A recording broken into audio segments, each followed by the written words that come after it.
Hello, everyone. Today I'm going to read Chapter 7, Miss Honey, from the story Matilda. So remember, Matilda's a little girl. In this chapter, we're going to start reading about her first day of school. So I'm going to go over a couple of words. Remember that this book, the setting is actually in England. So some of the words that they use will be a little different than ours. So I'm going to go over one of the words now, primary school. So just think of elementary school, the regular school for kindergarten through sixth grade. You'll also hear the word pupil, so not like what's in your eye, but an actual student. Headmistress is a different way for saying principal if you're talking about a female principal. And then you're going to read or hear the word twice. So it'll say twice 32 or twice 15. So really they're saying two times that number. So twice 5 would mean 2 times 5, which is 10. Miss Honey. Matilda was a little late in starting school.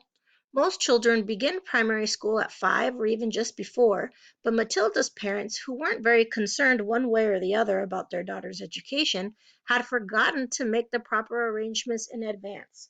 She was 5 and a half when she entered school for the first time. The village school for younger children was a bleak brick building called Cruncham Hall Primary School. It had about 250 pupils aged from 5 to just under 12 years old. The head teacher, the boss, the supreme commander of this establishment was a formidable middle-aged lady whose name was Miss Trunchbull. Naturally, Matilda was put in the bottom class where there were 18 other small boys and girls about the same age as her. Their teacher was called Miss Honey, and she could not have been more than 23 or 24. She had a lovely pale, oval Madonna face with blue eyes, and her hair was light brown. Her body was so slim and fragile, one got the feeling that if she fell over, she would smash into 1,000 pieces like a porcelain figure. Miss Jennifer Honey was a mild and quiet person who never raised her voice and was seldom seen to smile, but there is no doubt she possessed that rare gift for being adored by every small child under her care. She seemed to understand totally the bewilderment and fear that so often overwhelm young children who for the first time in their lives are herded into a classroom and told to obey orders. Some curious warmth that was almost tangible shone out of Miss Honey's face when she spoke to a confused and homesick newcomer to the class. Miss Trunchbull, the head mistress, was something else altogether. She was a gigantic holy terror, a fierce, tyrannical monster who frightened the life out of the pupils and teachers alike. There was an aura of menace about her, even at a distance, and when she came up close to you, you could almost feel the dangerous heat radiating from her as from a red-hot rod of metal. When she marched, Miss Trunchbull never walked. She always marched like a storm trooper with long strides and arms swinging. When she marched along a corridor, you could actually hear her snorting as she went. And if a group of children happened to be in her path, she plowed right on through them like a tank, with small people bouncing off to her left and right. Thank goodness we don't meet many people like her in this world, although they do exist, and all of us are likely to come across at least one of them in a lifetime. If you ever do, you should behave as you would if you met an enraged rhinoceros out in the bush. Climb up the nearest tree and stay there until it has gone away. This woman, in all her eccentricities and in her appearance, is almost impossible to describe, but I shall make some attempt to do so a little later on. Let us leave her for the moment and go back to Matilda and her first day in Miss Honey's class.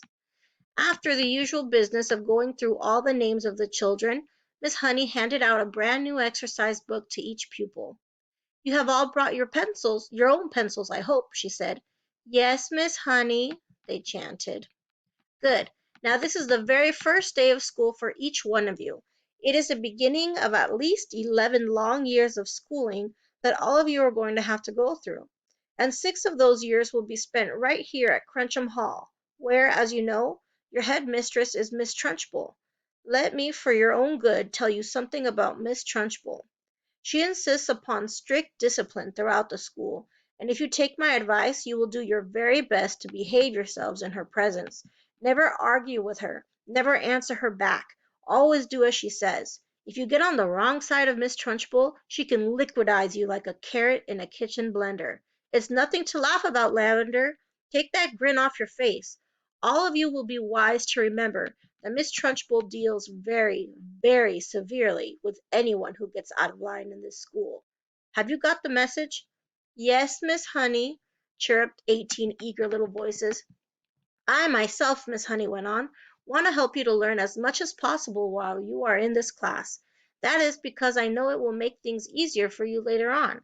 For example, by the end of this week, I shall expect every one of you to know the 2 times table by heart. And in a year's time, I hope you will know all the multiplication tables up to 12. It will help you enormously if you do. Now then, do any of you happen to have learned the 2 times table already? Matilda put up her hand. She was the only one. Miss Honey looked carefully at the tiny girl with dark hair and a round, serious face, sitting in the second row. Wonderful, she said. Please stand up and recite as much of it as you can. Matilda stood up and began to say the 2 times table. When she got to twice 12 is 24, she didn't stop. She went right on with twice 13 is 26, twice 14 is 28, twice 15 is 30, twice 16 is... Stop! Miss Honey said. She had been listening, slightly spellbound, to the smooth recital, and now she said, How far can you go? How far? Matilda said. Well, I don't really know, Miss Honey. For quite a long way, I think. Miss Honey took a few moments to let this curious statement sink in. You mean, she said, that you could tell me what 2 times 28 is? Yes, Miss Honey. What is it? 56, Miss Honey.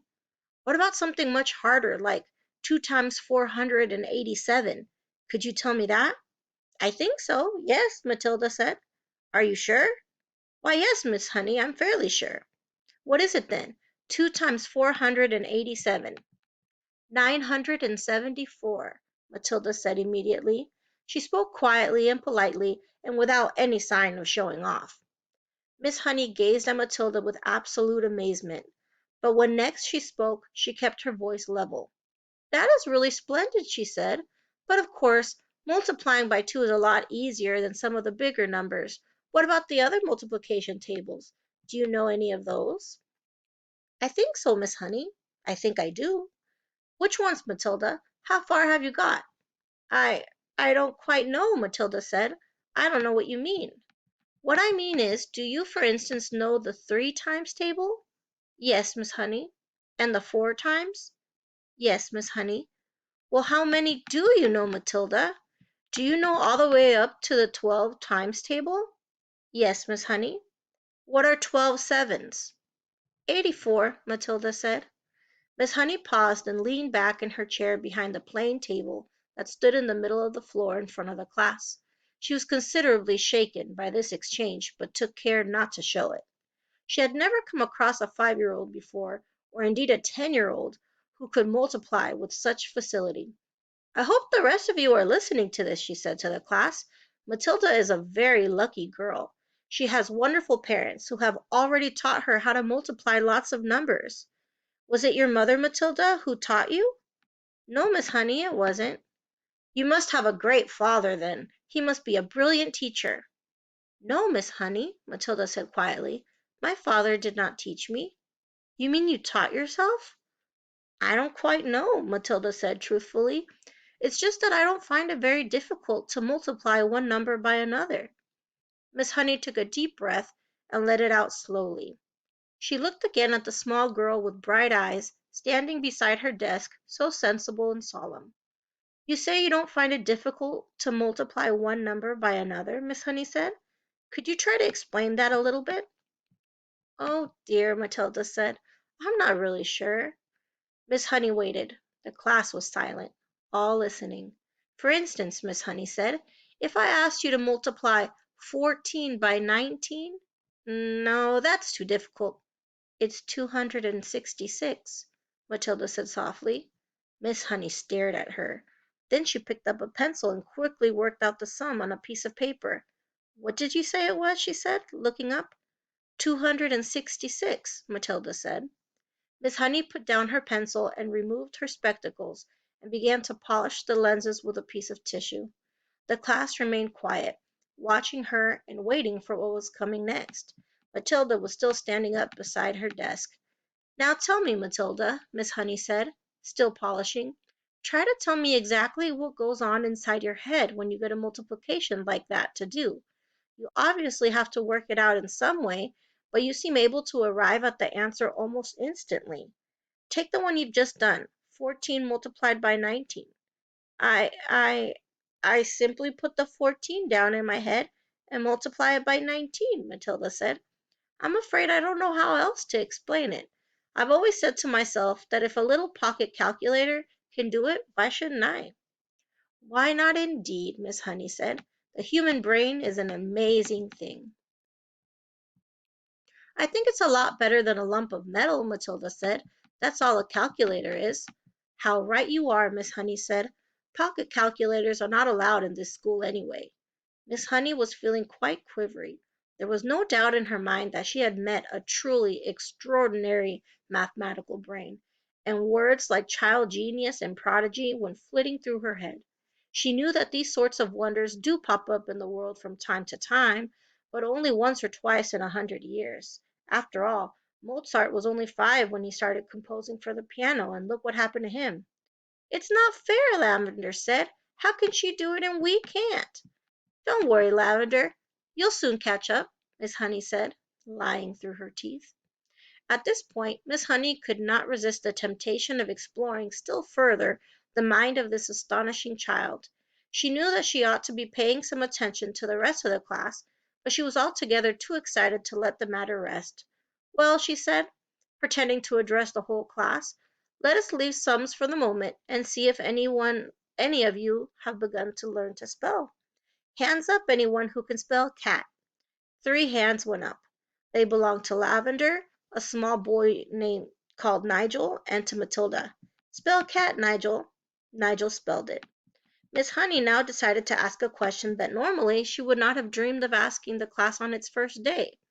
I wonder, she said, whether any of you 3 who know how to spell cat have learnt how to read a whole group of words when they are strung together in a sentence.